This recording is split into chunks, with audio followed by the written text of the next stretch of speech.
2024년 4월 3일 수요일 한국일보 사설을 읽어드리겠습니다.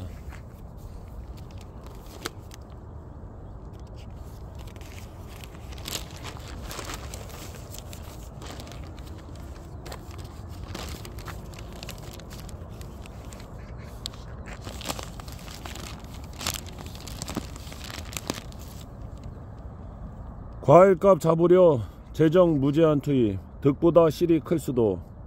3월 소비자 물가지수가 작년 같은 달보다 3.1% 올랐다고 통계청이 2일 발표했다.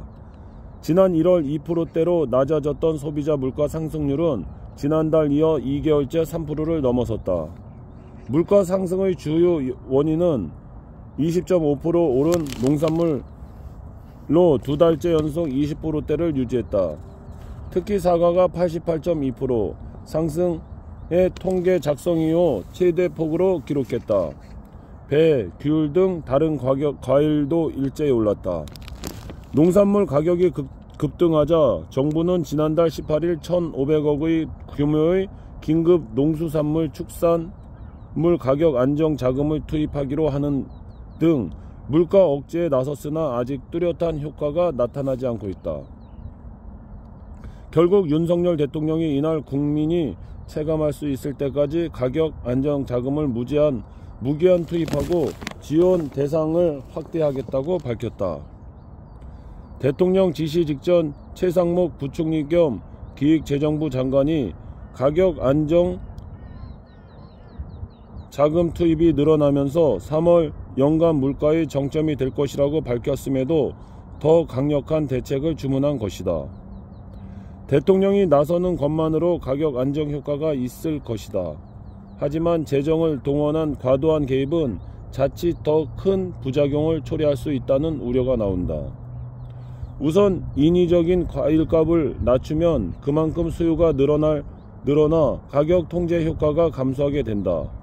특히 제철 과일이 아닌 사과나 배의 가격 통제에만 집중하면 제철 과일을 출하하는 농민들에게 손해를 끼치고 유통업자 직원만 불릴 가능성이 있다.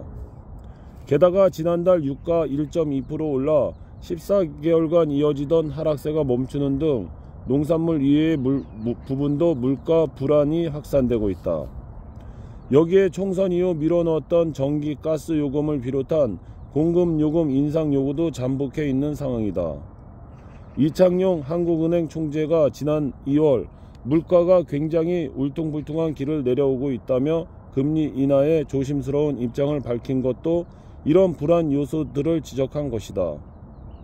언제 발생할지 모를 돌발적 물가 상승의 충격을 최소화하려면 재정은 꼭 필요한 곳에 사용하는 신중한 자세가 필요하다. 참 농산물 가격은 나라 상감도 어떻게 할 수 없다는 말이 있듯이 참 가격은 들쑥날쑥합니다. 오늘 하루도 행복한 하루 되십시오. 감사합니다.